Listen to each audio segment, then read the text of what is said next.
This is Straight Up Tekken, episode 14, time in part 2, empty movement, space, and spent frames.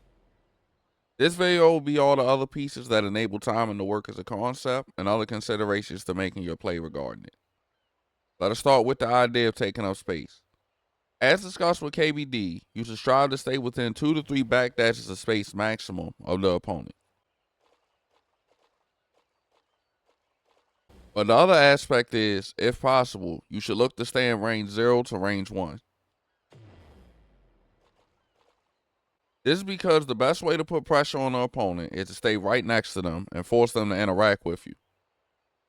There's no better way to do this than our favorite timing changer, empty forward dash and empty movement.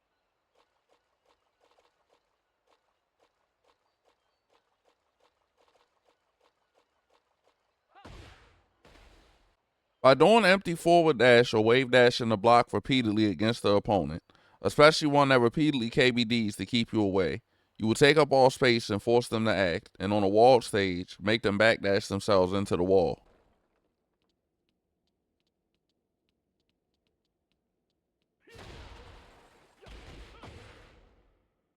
These empty forward dashes, among other things, also realign with the opponent,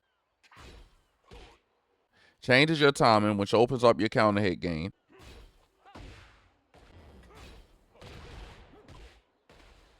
makes all of your actions far more ambiguous, puts pressure on the opponent and often scares them into action, sets the pace of the game, allows you to string together other movements such as sidesteps and the empty forward dashes, which will change your actions.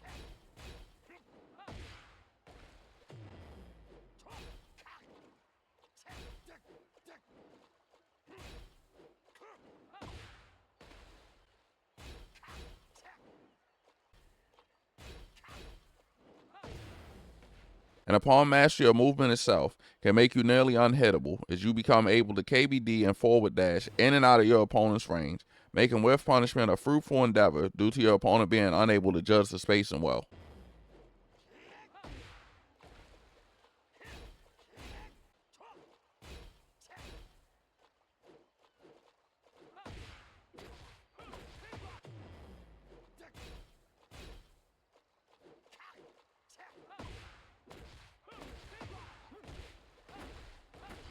You should always attempt to actively take up the space against an opponent who seeks to avoid interacting, and you should also make sure to disallow any opponent to make you afraid of interacting with them, and not allow them free reign to run their game plan.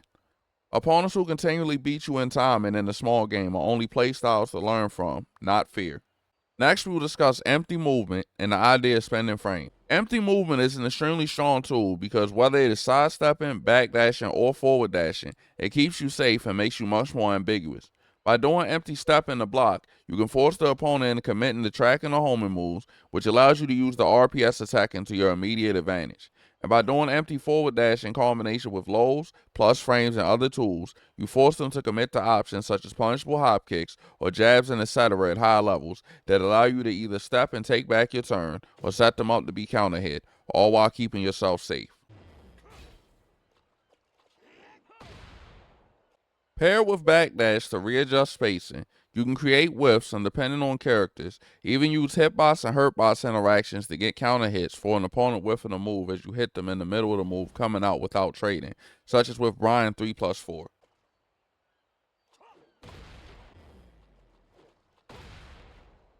The guidelines for empty movement are the same as KBD, as they take similar frames, and as an added bonus, you can perform what is known as the Pakistan or Korean forward dash, which is doing empty forward dash with down forward so that you get low parry when dealing with lows.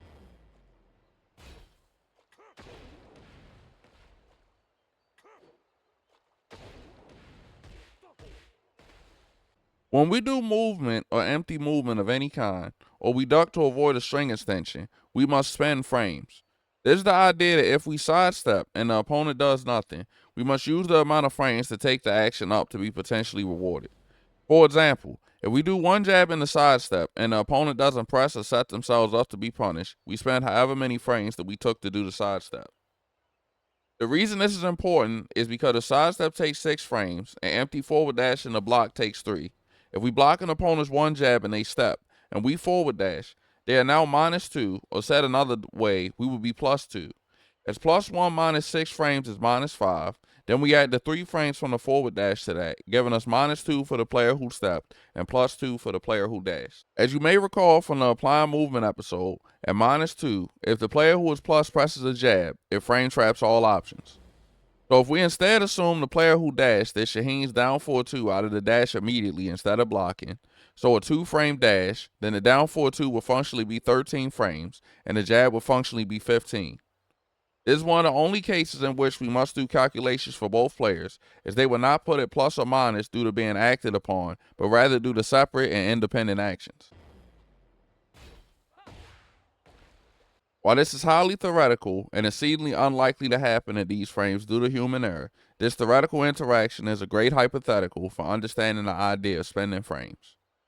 Lastly, for this video and script, some final tips on timing.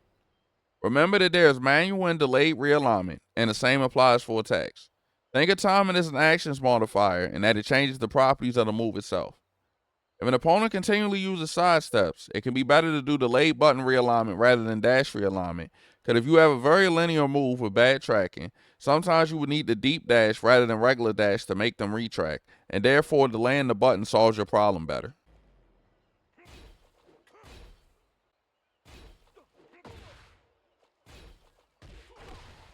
There's also sidestep realignment, which is you stepping with the opponent into your button, which accomplishes the same goal in a different way. If you fight an opponent that does not respond to empty dash or repeated empty dashes and steps or movement alone, you may try doing empty dash or step in the standstill, then delayed button, low, or counter hit. This will disrupt your own timing from the perspective of the opponent and encourage them even more to respond to your erratic play.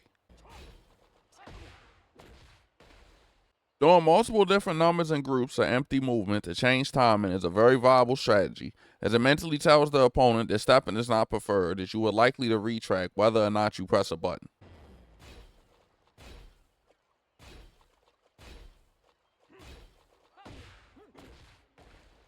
If the opponent is losing exclusively to immediate timing and immediate frame traps, you do not need to use delayed timing.